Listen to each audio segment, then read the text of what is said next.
Hello and welcome to another edition of Happenings. Really is all about and bringing the community to the school. In the schools, developing relationships with students, with parents. No, we just taped a show on that.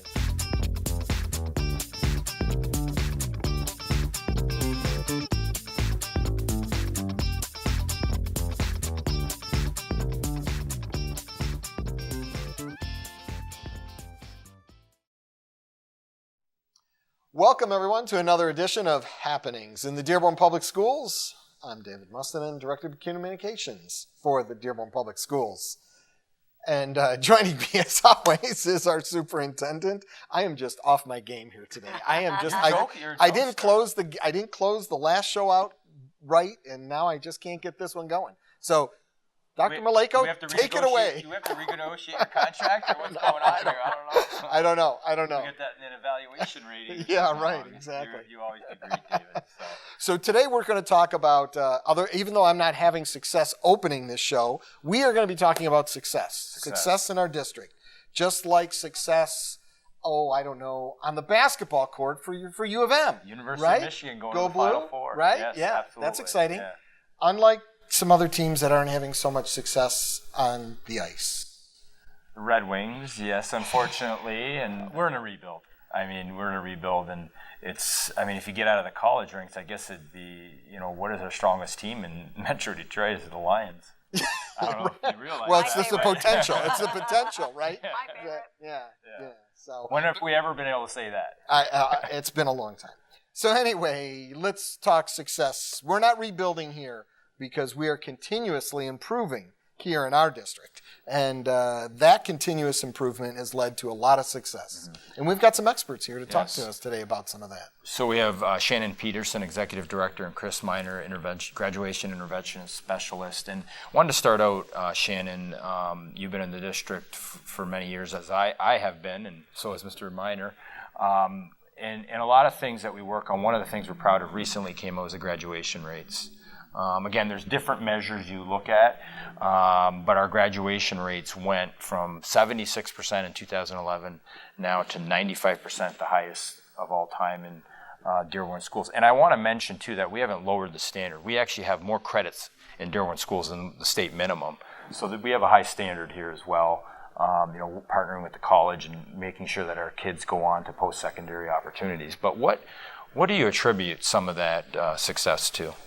I really attribute it to our graduation intervention specialist work that they do every day.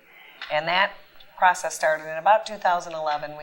We had some issues with transcripts. The district reviewed how they were auditing transcripts. Now the transcripts every year go through an audit for graduation, but the counselors audit those transcripts along the way. And as soon as the student fails a course, one of our grad specialists gets in there, meets with the student, sets them up for a coursework that they need, credit recovery, and we get in really quickly. We don't let a student fall far behind. As soon as we see a red flag that there's an issue, our graduation intervention specialists get to work. Chris is at Dearborn High, but we also have Kareem Naimi at Etzel Ford, and Osama El-Bahassan and Kevin Bruce at Fordson.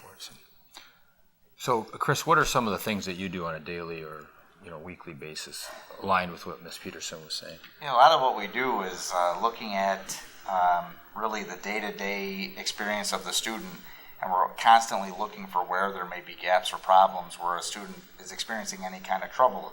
And sometimes it's a trend, like students are, for example, when they added the Algebra 2 requirement, we knew that would be a challenge, and we work with teachers, work with kids, work with families to try to address the needs that might match that requirement. And sometimes they're unexpected individual things. Kid has a problem at home, struggling with an issue, or we're working to coordinate resources, give them an outlet to figure out ways to kind of help them through those difficulties. But if I can just add to what Shannon was saying, in those early years, I think some of the things that the grad specialists, the counselors, the high schools did was really important. But now that we've kind of gone this long stretch of progress and growth, it really is things that are happening all across the district, because we're seeing kids that are starting with us in the high school that have become so much better prepared. There's clearly so many things that are being handed over to us that has really made our job really refined, really looking for very specific issues, very specific weaknesses. And as a result, not only has our graduation rates continued to increase, but even the corresponding testing data, like everything continues to make that class. It's really been an incredible experience. Well, with that, I mean, just to add to that, like you said, we look at multiple measures, and graduation rates are somewhat of a lagging indicator because it takes several years, as you were kind of mentioning. And I know we had big celebration at the board meeting where we invited K-12, P-12 actually, to say, look, and I think that's where you were going, is that this is a whole team effort. Some of the challenges that we face too are when we get immigrant students that come with zero or no English, or maybe no schooling even overseas. And so kind of I've seen that. So some of the accolades you've mentioned, when student growth, we've been recognized by the Mackinac Center. Big article on the success of Dearborn Public Schools. They actually put us out there as a model district. I know, David, you've spoken to them. They interviewed me. And then the other one was Bridge Magazine. Last year, they recognized all 3 high schools as academic state champs for student growth and actually for success beyond post-secondary success. Now, we know in the state of Michigan we still got a lot of work to do, but those are some things. And then just recently, the Bridge Magazine put us as one of the top districts in the state for K-8 growth and achievement. So it kind of goes with they're matching up, but with that, you're involved with strategic planning, school improvement. How do you see those fitting in as well? Well, our strategic plan that we created 2 years ago when you came, 2 years ago, 3 years ago, yes. Everybody talks about it. Everybody in the district knows what's in the strategic plan. They know that content and language objectives need to be posted in classrooms, and they're speaking to it. Like, they know the look fors, they know the things that we're expecting. There's much more cohesiveness. K-12, and adding to that the feeder with the principals meeting from their high school and the middle school and the elementaries that feed in. We are all talking about the same things and working together to make sure that we're implementing professional learning communities. We're providing multi-tiered systems of supports for students. 8th grade principals are speaking to high school and letting them know students that are coming that might need a little extra support, and we're getting those things in place. And I think we're being very proactive and less reactive. Mm-hmm. Well, I think you touched on something there, and Chris, you kind of brought it up as well, is, being more prepared as those 8th graders come to 9th grade. You're already knowing where there might be some concerns and things like that, and they're coming better prepared. I think that has a lot to do, and we've kind of this term that when we first started using the term feeder track, we kind of always had to stop and explain it to everybody. But I hear it more and more now, and I think people are more and more comfortable with it. And really, Dr. Maleyko, that was something that you implemented in reorganizing our structure of our district, where we didn't have an elementary level and a secondary level, but instead we are in these feeder tracks where all the schools that feed into the middle schools that feed into Fortson are aligned, and same with Etzel Ford and Dearborn High.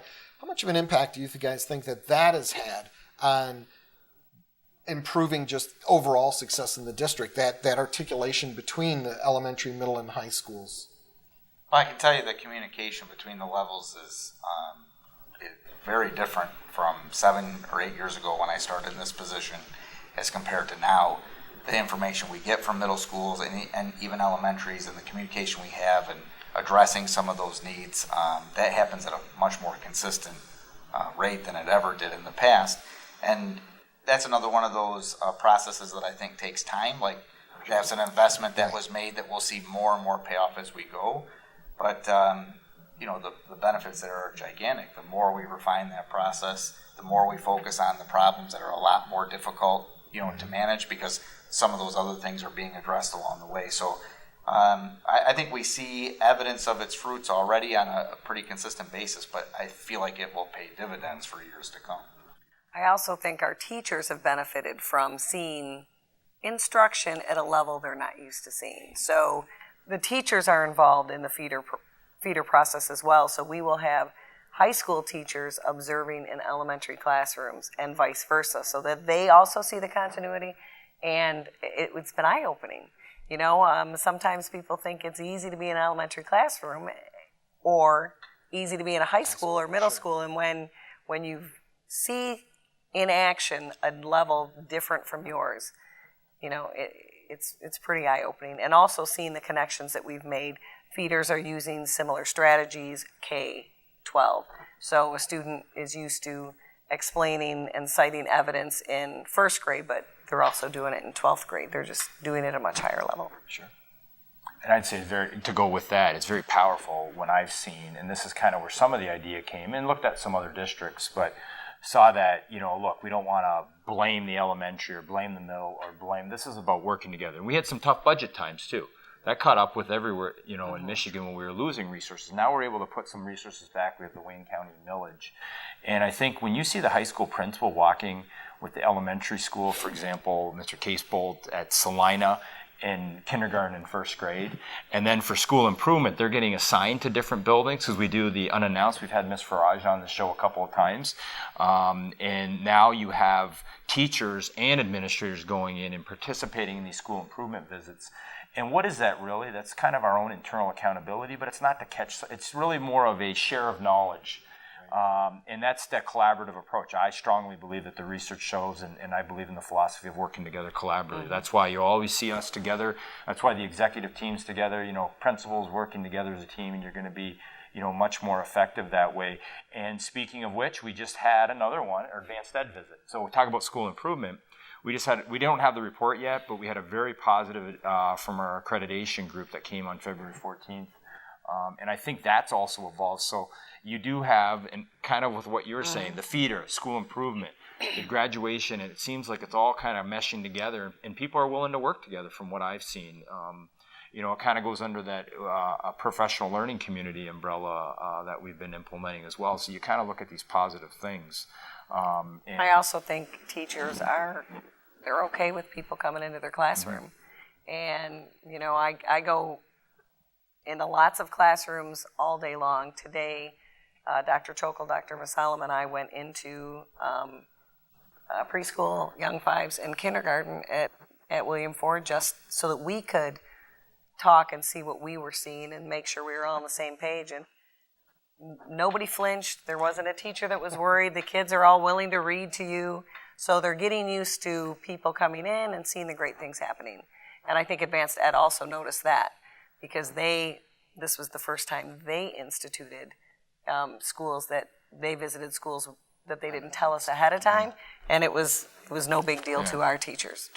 Well, that's a process, as you mentioned, it takes time for a lot of these things to start to come together. And I think that's one of those things that teachers now they trust that administration and principals are not coming into their classroom for the big gotcha.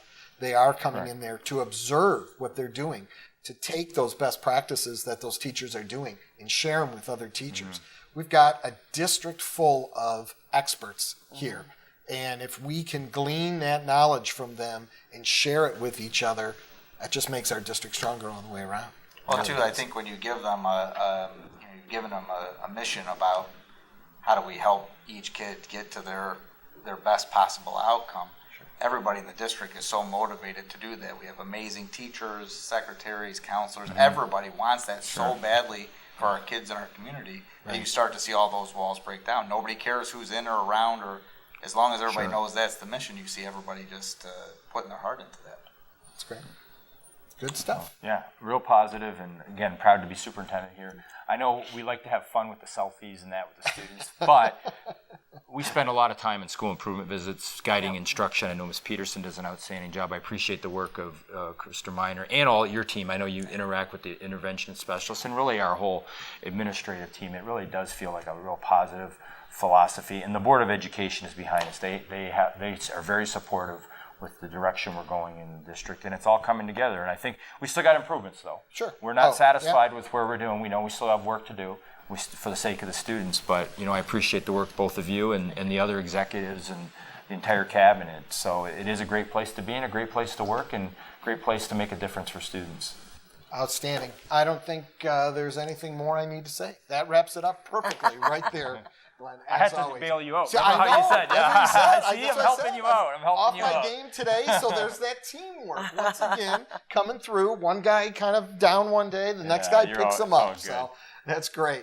Well, we hope that all of you are having success in everything that you're doing as well. Remember, you can catch this show on our YouTube channel. You can watch it on our cable channel. And of course, always check out the superintendent's blog because it's there as well. It's everywhere.